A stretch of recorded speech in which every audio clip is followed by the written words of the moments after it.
Hello everyone, this is Minu Dhankar and welcome back to my YouTube channel #commerce Wise। तो class 12th accountancy last chapter है बच्चे अपना। Last ये chapter है अपना company accounts का रिडम्पशन ऑफ डिबेंचर। तो आज करेंगे इसकी सिर्फ थ्योरी क्लास है, फिर इसके प्रैक्टिकल क्वेश्चन डालूंगी। तो थोड़ा सा एक बार देख लीजिए कि क्या कुछ ये चैप्टर हमें कहना चाहता है। देखो, हम जब इस अपनी कंपनी अकाउंट्स में हमने शुरू किया था, सबसे पहले हमने शेयर्स के बारे में बात की और शेयर्स में हमें बहुत अच्छे से ये चीज़ समझ में आ गई थी कि जब कोई कंपनी पैसा मंगवाती है, जितना भी कंपनी अपना पूरे लाइफ टाइम में पैसा मंगवाती है, वो शेयर्स को किस तरीके से इशू करती है, किस तरीके से फॉरफीट करती है, किस तरीके से फॉरफिटेड शेयर को रीइशू करती है। फिर हमने अगले चैप्टर में समझा कि डिबेंचर्स क्या होते हैं। हमने सीखा था कि डिबेंचर्स क्या है, कंपनी को डिबेंचर्स इशू करने की ज़रूरत क्या है। डिबेंचर्स को हम लोन समझ सकते हैं कि कंपनी लोन ले रही है, वो भी किससे, पब्लिक से। भाई डिबेंचर इशू करके पब्लिक क्या कर रही है, लोन ले रही है पब्लिक से, पब्लिक का जो डिपॉजिट आएगा उससे। ठीक है, पब्लिक में इशू किए कंपनी ने डिबेंचर और डिबेंचर से ले लिया पैसा। एक टर्म कंडीशन होती है, जैसे 10 साल से ज़्यादा पैसा वो क्या कर सकती है, डिवेंचर इशू नहीं कर सकती कोई भी कंपनी। वो कुछ रूल रेगुलेशन मैंने पिछली थ्योरी में भी डाल दिया था कि जो हमारी मैन्युफैक्चरिंग है उनकी क्या प्रोसेस रहेगी। तो आप वो लास्ट वीडियो देखें अपनी थ्योरी की। अब देखो, अब डिवेंचर से कंपनी ने लोन ले लिया, पैसा ले लिया, हमने पूरी प्रोसेस समझ ली कि किस तरीके से हमने एंट्रीज़ की है, जो जो पैसा हमारा इशू के टाइम पर था किस तरीके से हमने उसको डिबेंचर के अकाउंट में डाला। अब पैसा उनसे ले लिया, लेकिन अब एक डेट आ गई, उनकी मैच्योरिटी डेट आ गई कि अब जो ये लोन लिया था ना, इस लोन की रिपे करना है, इसको पे करना है। अब इसको रिपे करने का टाइम आ गया, मतलब अब किसी पेमेंट का पैसा आ गया। भाई सपोज करो तुमने किसी से 1 लाख रुपया लोन लिया है, मतलब उधार लिया है, ठीक है, किसी भी टाइम पीरियड के लिए, 5 साल के लिए, 6 साल के लिए। तो 5 साल के बाद जब भी वो डेट आएगी उस टाइम आपको पैसा देना तो है। ठीक है, तो अब जो इस चैप्टर में हम पढ़ने वाले हैं ना, रिडम्पशन ऑफ डिबेंचर्स, यानी जो डिबेंचर्स हमने इशू किए थे, पैसा लिया था, उनको अब करेंगे रिडीम। रिडीम मतलब उनको देंगे पैसा उनका वापस। ठीक है, अब उनको पैसा देंगे तो एंट्री क्या होगी। वैसे तो जब पिछला चैप्टर हमने किया था उसमें लास्ट में हमारा टॉपिक आ भी गया था कि रिडीम होता है तो लॉसेज होगा या जो भी होगा उसका ट्रीटमेंट कैसे किया जाएगा। तो यहाँ पर रिडीम का मतलब इतना ही समझो कि रिपे कर रहे हैं हम किसको, जो लोन हमने, लोन कहें या जो डिबेंचर इशू किए थे, अब उनको डिबेंचर होल्डर्स को उनका पैसा वापस दे रहे हैं। ठीक है, अब हम पढ़ते हैं इसका meaning. Redemption of debenture means repayment of the amount of debentures to debenture holders।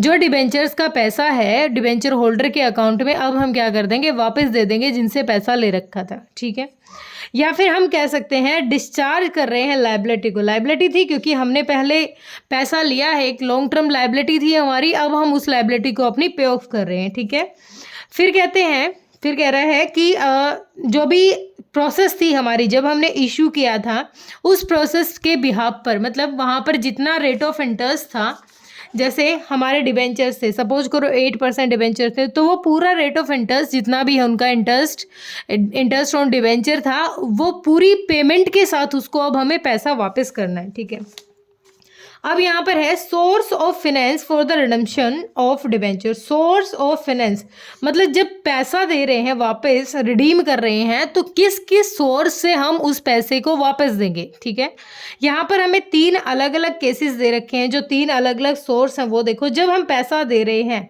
Debentures का, out of capital, out of profit और out of capital and profit. इस चीज़ को थोड़ा सा डीप में समझते हैं हम, ये क्या कह रहा है।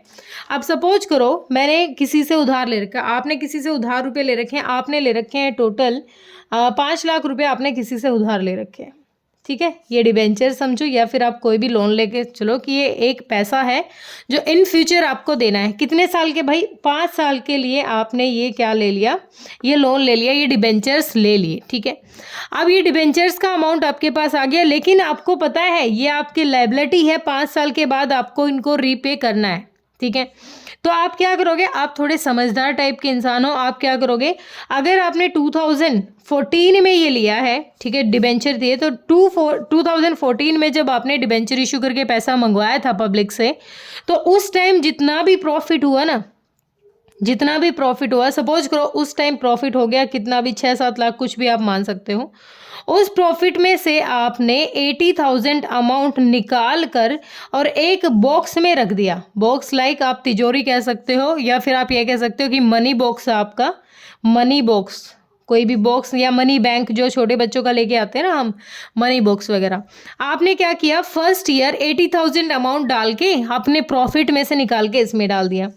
2015 में जितना प्रॉफिट हुआ ना, उस प्रॉफिट में से सपोज कितना भी प्रॉफिट आप ले सकते हो, उसमें से 1,20,000 अगेन ही बॉक्स में डाल दिए, ठीक है।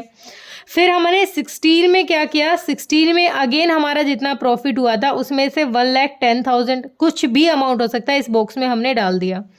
नेक्स्ट ईयर 2017 में हमने कितना डाल दिया भाई, दोबारा से ना हमें इसी अमाउंट में से हमने डाल दिया। सपोज करो तुमने 90 लाख डाल दिया, 90,000 डाल दिया, 90,000 फिर से डाल दिया। फिर जो लास्ट ईयर था 2018, इस साल भी क्या किया, 1 लाख फिर से डाल दिया। तो अब हमारा टोटल ना इस मनी बैंक में 5 लाख रुपए हो गए हैं, ठीक है। 5 लाख टोटल पेमेंट हमारे इस बैंक में हो गई है, ठीक है। ये समझदार पर्सन था, समझदार था, इसलिए इसने क्या किया, पहले से ही सेविंग कर ली और प्रॉफिट में से ही क्या निकाल के रख रहा था, हर साल अमाउंट अलग से रख रहा था कि भाई जब मुझे पेमेंट करनी होगी ना तो मैं यहाँ से दे दूंगा। अब ये समझदार था तो इसने क्या किया, जो प्रॉफिट था ना उस प्रॉफिट में से पूरी की पूरी बॉक्स में से पैसा उठाया और इसके 5 लाख की पेमेंट कर दी, क्योंकि ये समझदार था, ठीक है। ये तो होता है हमारा redemption of debenture out of profit. सिर्फ प्रॉफिट में से ही हर साल जो पैसा निकाल के रखा था उसी पैसे को हम क्या कर देते हैं, उसी पैसे से रीपेमेंट कर देते हैं, ठीक है। ये बेसिक होती है, ये बिल्कुल समझदारी की बात थी, कंपनी समझदार थी, कंपनी ने ऐसे किया। आप देखो आउट ऑफ कैपिटल का मतलब क्या होता है, एक भाई साहब है 5 लाख रुपए सेम उसने डिबेंचर इशू करके पैसा मंगवा लिया और डेट ऑफ मैच्योरिटी आ गई, अब पैसा देना है भाई वापस, ठीक है। और अब इसने क्या किया, अब इसने कोई सेविंग नहीं कर रखी, और कोई सेविंग नहीं कर रखी तो इस पैसे को कहाँ से यूज करेगा भाई, ये क्या करेगा, या तो कोई एसेट बेच देगा अपनी, कोई भी एसेट बेच सकता है, ठीक है, या तो एसेट बेच देगा, या फिर ये क्या करेगा, इस जो कैपिटल है उस कैपिटल में से विड्रॉ करेगा अमाउंट पेमेंट करने के लिए, ठीक है, विड्रॉ कर लेगा। और या फिर क्या करेगा भाई, कोई लैंड बिल्डिंग है, एसेट का ही पार्ट है जैसे, वो इस तरीके से क्या करेगा, उस पैसे को एडजस्ट करके देगा, क्योंकि उसने पहले तो सोचा नहीं कि पैसे कहाँ से देगा। तो ये होता है जब वो प्री प्लान नहीं कर रहा, प्रॉफिट में से पहले अलग से नहीं निकाल रहा, तो at the time of the redemption ये क्या करेगा, अपनी ही कैपिटल को यूज करेगा, जो उसकी कैपिटल है उसमें से अमाउंट निकाल सकता है, एसेट को बेच सकता है। तो ये होता है हमारा रिडेम्पशन और डिबेंचर आउट ऑफ कैपिटल, ठीक है। नेक्स्ट हमारा पॉइंट है out of capital and profit, यानी कुछ तो उसने प्रॉफिट में से निकाल के अमाउंट बना रखा है और जो कमी पड़ी ना उस कमी को उसने अपनी कैपिटल की तरह यूज किया। मतलब जैसे यहाँ पर अगर उसने सेविंग की थी, यहाँ पर सेविंग हो गई 4 लाख रुपए की, इस सेविंग में से 4 लाख तो यहाँ से हो गया और 1 लाख उसने अपनी कैपिटल में से विड्रॉ करके दे दिया, यानी टोटल 5 लाख उसने क्या कर दी, पेमेंट कर दी। ये था हमारा कॉन्सेप्ट किसका, सोर्स ऑफ फाइनेंस, मतलब फाइनेंस का वो सोर्स कहाँ से लेंगे जब हमें रिडीम करने होंगे अपने डिबेंचर्स, ठीक है।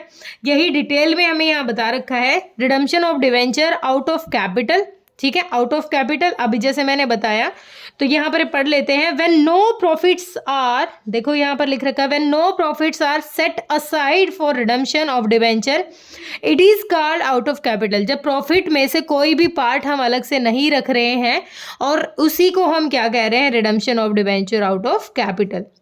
इन such a case no profit are transfer to debenture redemption reserve. जैसे अभी मैंने जो गुल्लक बताया ना, ये जो मनी बॉक्स बताया है, ये हमारा क्या है, ये है हमारा debenture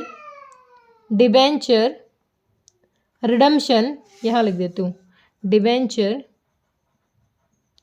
redemption reserve, reserve DRR, ये क्या है हमारा DRR, ठीक है, ये है अपना DRR, डिबेंचर रिडम्पशन रिजर्व। मतलब हम जो यहाँ सेविंग करके डाल रहे थे ना इसमें, तो ये है हमारा एक मतलब जो हमने एक छोटा सा बॉक्स बना के रखा है ना अलग से, जिसमें हम हमेशा से पैसा डाल रहे हैं, बचा रहे हैं, ये होता है हमारा डिबेंचर रिडम्पशन रिजर्व, ठीक है। हम जैसे ये मतलब कोई भी प्रॉफिट ट्रांसफर नहीं किया गया DRR में।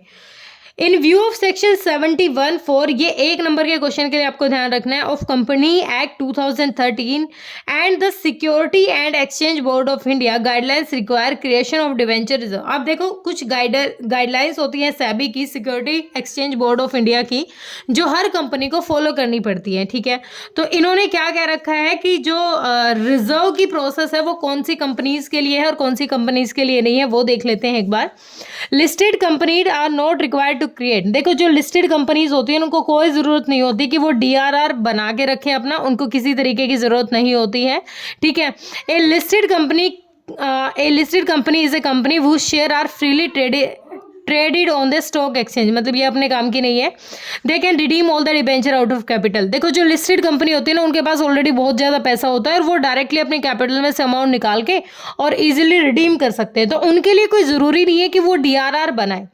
लेकिन जो अनलिस्टेड कंपनी होती है ना, फाइनेंस को हटा के जो अनलिस्टेड कंपनी होती है ना, उनको बनाना पड़ेगा हमारा डीआरआर। क्यों क्यों क्यों बनाना पड़ेगा? क्योंकि भाई उनके पास इतना इनफ अमाउंट नहीं होता, ठीक है। उनको क्या बनाना पड़ेगा? डीआरआर। और इसके लिए क्या कह रखा है?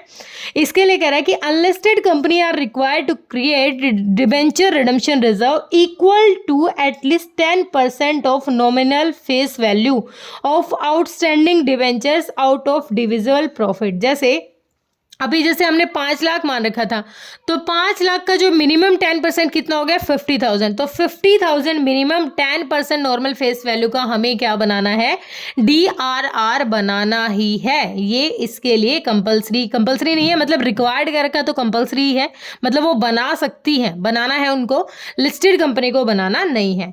Hence they can redeem 90% of their debentures out of capital, मतलब जो 90% डिबेंचर हैं आउट ऑफ कैपिटल में से वो बना सकते हैं। मतलब 10% का क्या करें? 10% का रिजर्व बना के रख लें, और जो 90%, देखो इस बात को समझो, क्वेश्चन क्या ये मतलब क्या कहना चाहता है हमें। जैसे ये 50 लाख था, 50 लाख में से 10% कितना हो जाएगा भाई हमारा? 10% हो जाएगा कितना? 50,000, सॉरी 5 लाख था, 50,000 तो आप डीआरआर में डालो, ठीक है। उसके बाद जो 90% है ना, इसका जो बचा हुआ 90% है, यानी 4,50,000, इस अमाउंट को आप कैपिटल में से दे सकते हो, ठीक है। ये हमें ये पॉइंट कहना चाहता है, ठीक है। नेक्स्ट हमें कहता है redemption of debenture out of profit, सारा का सारा प्रॉफिट से, आउट ऑफ प्रॉफिट। पहले में तो हमें प्रोपोर्शन बना के दे दिया कि 10% आप रिजर्व बनाओ और 90% आप कैपिटल में से दे सकते हो अनलिस्टेड कंपनी के लिए। आप जो रिडेम्पशन करेंगे, रिडीम करेंगे, रिपे करेंगे, उसको आउट ऑफ प्रॉफिट, मतलब पूरा का पूरा जितना है 100% ऑफ नॉमिनल वैल्यू, सारा का सारा पैसा हम कहाँ से लेंगे? अपनी जो सेविंग है, पहले जो प्रॉफिट बचा के रख रखा था वो। अब नेक्स्ट हमें कहता है out of capital and profit, same वही बात जो मैंने अभी समझाई कि बेटा प्रॉफिट जो हमने ये लास्ट पॉइंट में सीखी थी ना, एक तो समझदार था ये जिसने प्रॉफिट में से एडजस्ट कर लिया, एक सारा कैपिटल में से दे रहा था, और एक समझदार है जो 4 लाख प्रॉफिट में से और 1 लाख कैपिटल में से। इसका अपोजिट भी हो सकता है, ये डिपेंड करेगा आप पर।